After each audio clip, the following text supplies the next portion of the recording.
আজকের রাত্রের বাতাসের শব্দটা শুনেছিস? এ সাধারণ বাতাস নয়, এ হলো কান্নার আওয়াজ। কিসের কান্না দাদু? ঝড়ের শব্দ তো এমনই হয়। না রে বোকা, না। ভালো করে কান পেতে শোন। এই বাতাস আসছে উত্তর দিকে, সেই কালো পাহাড় থেকে। আজ নির্ঘাত জাদুকর অঙ্গার নতুন কোনো শয়তানি চাল চালছে। জাদুঘর আঙ্গার? ওসব তো ছেলে ভোলানো গল্প। ওই পাহাড়ে কেউ থাকে না। চুপ কর, অসম্মান করিস না। আমার দাদা ওই ভুল করেছিল। এই পাহাড়ে যে মায়াবী মহল আছে তা সত্য, আর সেখানে যে অভিশপ্ত হীরা আছে সেটাও সত্য। ওই হীরার জৌলুস যত বাড়ে, আমাদের গ্রামের আয়ু ততই কমে। কিন্তু দাদু,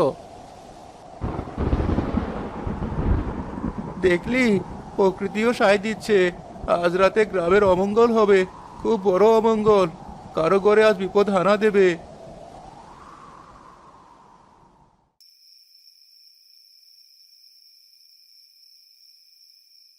আকাশ, আকাশ, জল। এই নাও মা, জল। তোমার গা তো আগুনে পুড়ে যাচ্ছে, আমি কি করব? আমার সময় শেষ বাবা, তুই আর কষ্ট করিস না, শুধু আমার হাতটা ধরে বসে থাক। এইসব অলক্ষণে কথা বলো না মা, তোমার কিচ্ছু হবে না। আমি বদ্যিমশাইকে খবর দিয়েছি, তিনি এখনই আসবেন।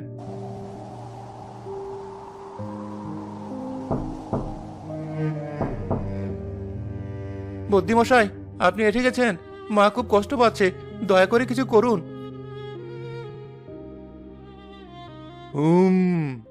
অবস্থা তো ভালো নয় রে আকাশ। কি হয়েছে মায়ের? হ্যাঁ, এটা সাধারণ জ্বর নয়, একে বলে কালো জ্বর। এর বিষ পুরো শরীরে ছড়িয়ে পড়েছে। সাধারণ কোনো লতাপাতায় এ রোগ সারবে না। তবে তবে কি হবে? আপনি যা বলবেন আমি তাই করব। যত টাকা লাগে আমি দেব, দরকার হলে দিনরাত খেটে শোধ করব। টাকা দিয়ে এ রোগের ওষুধ মিলবে না রে পাগল।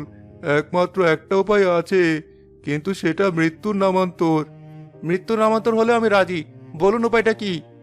গ্রামের উত্তরে কালো পাহাড়ের নাম শুনেছিস? ওই পাহাড়ের চূড়ায় জাদুঘরের মহলে একটা মায়াবী ঝর্ণা আছে। লোকমুখে শুনেছি সেই ঝর্ণার এক ফোঁটা জল মৃতপ্রায় মানুষকেও বাঁচিয়ে তুলতে পারে। কিন্তু গত 50 বছরে কেউ ওখান থেকে ফিরে আসেনি। না, না বুদ্ধিমশাই, ওকে ওসব বলবেন না। ও আমার একমাত্র সম্বল। আমি মরে গেলেও ওকে ওই রাক্ষসপুরীতে যেতে দেব না। মা, তুমি চুপ করো। বুদ্ধিমশাই, আপনি সত্যি বলছেন ওই জল আনলে মা বাঁচবে? হ্যাঁ, বাঁচবে। কিন্তু জাদুকর অঙ্গার সেই মহল দখল করে রেখেছে। তার পাহারাদাররা মানুষ খেকো। তুই কি সত্যিই যাবি? আমার মায়ের জীবনের চেয়ে ওই জাদুঘরের ভয় বড় নয়। আমি আজই যাব, এখনই যাব। আকাশ, যাস না বাবা, আকাশ। মা, তোমার ছেলে কাপুরুষ নয়, আমি ফিরে আসবই। বুদ্ধিমশাই, আপনি মাকে দেখে রাখবেন, আমি চললাম।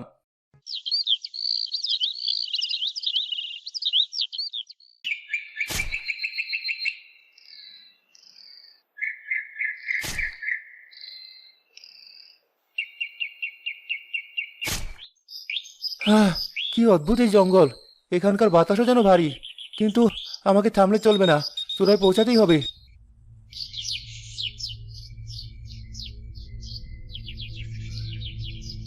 আরে, ওটা কি? একটা বাচ্চা মেয়ে এত বড় জালে আটকালো কি করে? বাঁচাও, কে আছো? দয়া করে আমাকে বাঁচাও, ওই বিষাক্ত মাকড়সাটা এখনই আমাকে খেয়ে ফেলবে। ভয় পেও না খুকি, আমি আসছি। খুকি নই আমি, আমি পড়ি নীলা। আগে আমাকে বের করো, তর্ক পরে হবে। সাবধান, মাকড়সাটা তোমার মাথার উপরে।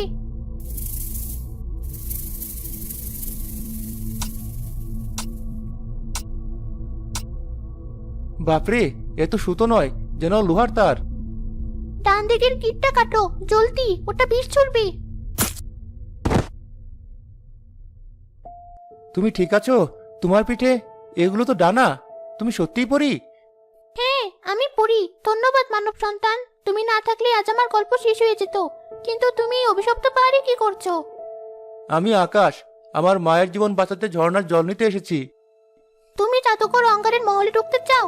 অসম্ভব, সে আমাদের রানীকে বন্দি করেছে, আমাদের জাদু কেড়ে নিয়েছে। তুমি সাধারণ মানুষ হয়ে তার সাথে পারবে না। পারবো কিনা জানি না, তবে চেষ্টা না করে ফিরবো না। আমাকে যেতেই হবে। তোমার সাহস আছে আকাশ, আর তুমি আমাকে বাঁচিয়েছো। পরীরা কখনো ঋণ রাখে না। আমি তোমাকে সাহায্য করব, কিন্তু তোমাকে আমার কথা শুনতে হবে। গায়ের জোরে জাদুকরকে হারানো যাবে না, বুদ্ধি লাগবে। আমি রাজি, বলো কি করতে হবে। জাদুকরের শক্তি তার শরীরে নেই, তার প্রাণভোমরা আছে একটা লাল হীরার মধ্যে। সেটা সে সবসময় গলায় পরে থাকে, ওটা ভাঙতে পারলেই সে শেষ। লাল হীরা? ঠিক আছে, কিন্তু মহলে ঢুকবো কি করে? এটা নাও, এটা আমাদের রানীমায়ের তৈরি ছায়া বস্ত্র। এটা গায়ে জড়ালে তুমি অদৃশ্য হয়ে যাবে। সত্যি আমি অদৃশ্য হয়ে যাব? হ্যাঁ, কিন্তু মনে রেখো, যতক্ষণ তুমি শ্বাস বন্ধ করে থাকবে বা খুব ধীরে শ্বাস নেবে, ততক্ষণ এটা কাজ করবে। জোরে শব্দ করলে বা দৌড়ালে চাদর সরে যেতে পারে। বুঝেছি। আর পাহারাদার? মহলের দরজায় দুই ভাই আছে, ওরা পাথর মানব। ওদের চোখ খুব তীক্ষ্ণ, কিন্তু বুদ্ধি কম। ওদের পাশ কাটিয়ে তোমাকে ভেতরে যেতে হবে। আর জাদুকর? জাদুকরের ঘরে একটা টিয়া পাখি আছে, ওটা মহাবজ্জাত। ও অদৃশ্য মানুষকেও গন্ধ শুকে চিনতে পারে। তোমাকে খুব সাবধানে থাকতে হবে। তুমি যাবে না? আমি মহলের সীমানায় ঢুকলে জাদুকর টের পেয়ে যাবে, কারণ আমার শরীরে জাদুর কণা আছে। তুমি মানুষ, তোমার শরীরে জাদু নেই, তাই তুমি ওর জালের বাইরে। তোমাকে একাই কাজটা করতে হবে। ঠিক আছে নীলা, আমার মায়ের জন্য আর তোমাদের রানীর মুক্তির জন্য আমি এটা করবই।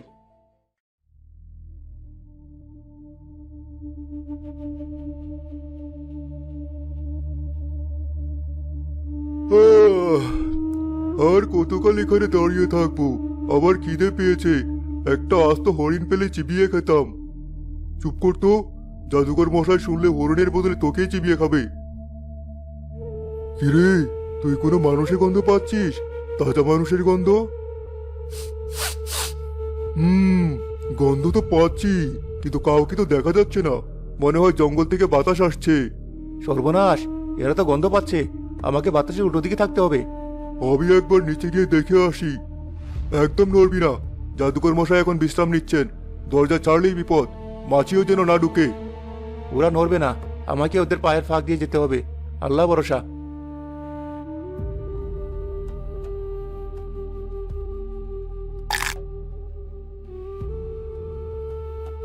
ওই, ওটা কি শব্দ হলো?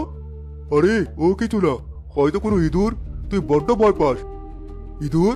ইঁদুর এত জোরে শব্দ করে? দাঁড়া, আমি আমার গদা দিয়ে একটু মাটির উপর বাড়ি দিই।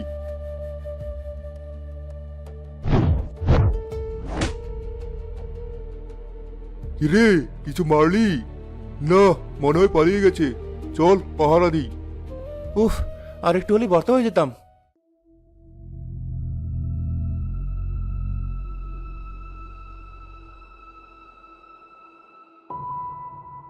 ওই তো সেই লাল হীরা, আগুনের মতো জ্বলছে। ওটাই আমার লক্ষ্য। রে, কে? অচেনা গন্ধ। চোর, চোর, মহলে চোর ঢুকেছে। মালিক, ওঠুন। চোর। দূর ছাই, এই পাখিটা সব শেষ করে দিল। কে? কে রে তুই? আমার ঘুমের বেকার কোটাস। টিয়া, কি হয়েছে? মালিক, অদৃশ্য কেউ হীরা নিতে এসেছে, সাবধান। অদৃশ্য শত্রু?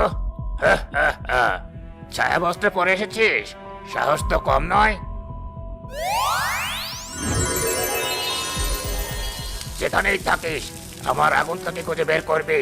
সামনে আয় কাপুরুষ। আমি কাপুরুষ নই অঙ্গার, আমি এসেছি তোকে শেষ করতে। তুই একটা সামান্য মানব শিশু, তুই মারবি আমাকে? আজ তোর রক্ত দিয়ে আমি আমার হাতের ছড়ি রাঙাবো। তোর পাপের ঘোড়া পূর্ণ হয়েছে জাদুঘর, আজ তো শেষ দিন। তাই নাকি? তবে দেখ আমার ক্ষমতা।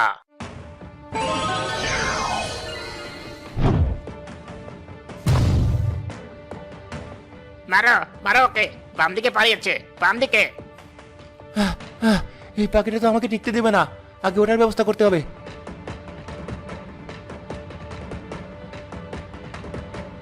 কি হলো খোকা? ভয় পেয়েছিস? পালাচ্ছিস কেন? আমি পালাই না জাদুঘর, আমি সুযোগ খুঁজি। আকাশ গুলতি তাক করে জাদুকরের দিকে। এতে জাদুকর প্রস্তুত হয়, কিন্তু আকাশ গুলতি ঘুরিয়ে টিয়ার খাঁচায় মারে।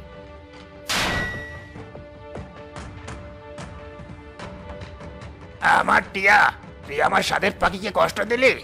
এবার তোকে আমি জানতে পড়িয়ে মারবো। জাদুকর রাগে উন্মত্ত হয়ে তেড়ে আসে। সে তার জাদু ব্যবহার করার কথা ভুলে গিয়ে সরাসরি আকাশকে ধরতে আসে। রাগলে মানুষের বুদ্ধি লোপ পায় জাদুকর, তুই তুইও তার ব্যতিক্রম নস। বিদায় অঙ্গার। মর তুই। মরবি তো তুই।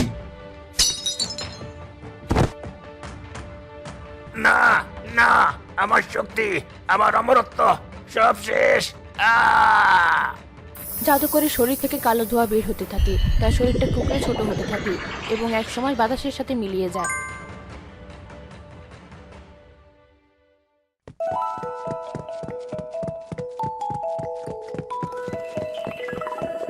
আকাশ, তুমি পেরেছো। তুমি সত্যিই জাদুকরকে হারিয়েছো। আমি বিশ্বাস করতে পারছি না। আমিও বিশ্বাস করতে পারছি না নীলা, মনে হচ্ছে স্বপ্ন দেখছি। এটা স্বপ্ন নয় বীর সন্তান, আমি পরীদের রানী। তুমি আজ শুধু নিজেকে নয়, আমাদের পুরো জাতিকে এই অভিশাপ থেকে মুক্ত করেছো। তোমার এই ঋণ আমরা কোনোদিন শোধ করতে পারবো না। রানীমা, আমি কোনো বীর নই, আমি শুধু আমার মাকে বাঁচাতে চেয়েছিলাম। আপনারা মুক্ত হয়েছেন, এটাই আমার আনন্দ। তোমার বিনয় তোমাকে আরো মহান করেছে। বলো আকাশ, তুমি আমাদের কাছে কি চাও? এই মহলের সমস্ত হীরা জহরত সোনাদানা এখন তোমার। তুমি চাইলে এই রাজ্যের অর্ধেক রাজত্ব তোমাকে লিখে দিতে পারি। রানীমা, আমি হীরা চাই না, রাজত্বও চাই না। ওসব দিয়ে আমি কি করব? আমার মায়ের আয়ু শেষ হয়ে আসছে। আমাকে শুধু ওই ঝর্ণার এক কলসি জল দিন। আমার মাকে বাঁচাতে পারলে আমি নিজেকে পৃথিবীর সবচেয়ে ধনী মনে করব। মানুষের মধ্যে লোভ ছাড়াও অন্য কিছু আছে, একেই বলে ভালোবাসা। রানী ইশারা করতে একজন পরী একটি সোনার কলসিতে ঝলমলে জল নিয়ে আসে। এই নাও আকাশ, এই সেই অমৃত জল। এটা খাওয়ালেই তোমার মা সম্পূর্ণ সুস্থ হয়ে উঠবেন। তুমি ধন সম্পদ চাওনি, তাই আমি তোমাকে অন্য কিছু দেব। এই বাঁশিটি রাখো। ভবিষ্যতে যদি কখনো কোনো মহা বিপদে পড়ো, এই বাঁশি বাজাবে। আমরা পৃথিবীতে যে প্রান্তেই থাকি না কেন, তোমার সাহায্যে ছুটে আসবো। এটা আমাদের প্রতিশ্রুতি। অনেক ধন্যবাদ রানীমা, আপনাদের সবার প্রতি আমি কৃতজ্ঞ। নীলা, বিদায় বন্ধু। বিদায় আকাশ, ভালো থেকো।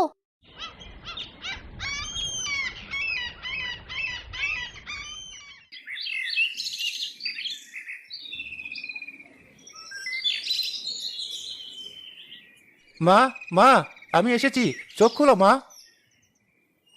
আকাশ, তুই ফিরেছিস? তুই বেঁচে আছিস? হ্যাঁ বুদ্ধিমশাই, আমি জল এনেছি, জলদি মাকে একটু তুলে ধরুন। মা, খেয়ে নাও, সব ঠিক হয়ে যাবে। জল পান করার কিছুক্ষণ পরেই আকাশের মায়ের শরীরের কাঁপুনি থেমে যায়, তার মুখের ফ্যাকাশে ভাব কেটে গিয়ে রক্তের আবার ফিরে আসে। আকাশ, তুই তুই ফিরেছিস বাবা? মা, তুমি কথা বলছো? তুমি ফিরে এসেছো? আমার শরীরটা কত হালকা লাগছে, মনে হচ্ছে আমার কোনো অসুখই ছিল না। তুই সত্যি ওই পাহাড়ে গিয়েছিলি? গিয়েছিলাম মা, তোমার জন্য আমি সব করতে পারি। ধন্য তোর সাহস আকাশ, আমি আমার জীবনে এমন অলৌকিক ঘটনা দেখিনি। তুই প্রমাণ করলি সন্তানের ভালোবাসা জাদুর চেয়েও শক্তিশালী। একা আমি পারিনি বুদ্ধিমশাই, সততা আর সাহস থাকলে অচেনা বন্ধুরাও আপন হয়ে যায়। একজন ছোট্ট পরী আর তাদের রানী আমাকে সাহায্য করেছে। পড়ি? হ্যাঁ মা, সে এক লম্বা গল্প, পরে বলবো। এখন তুমি সুস্থ, এটাই আমার কাছে সব।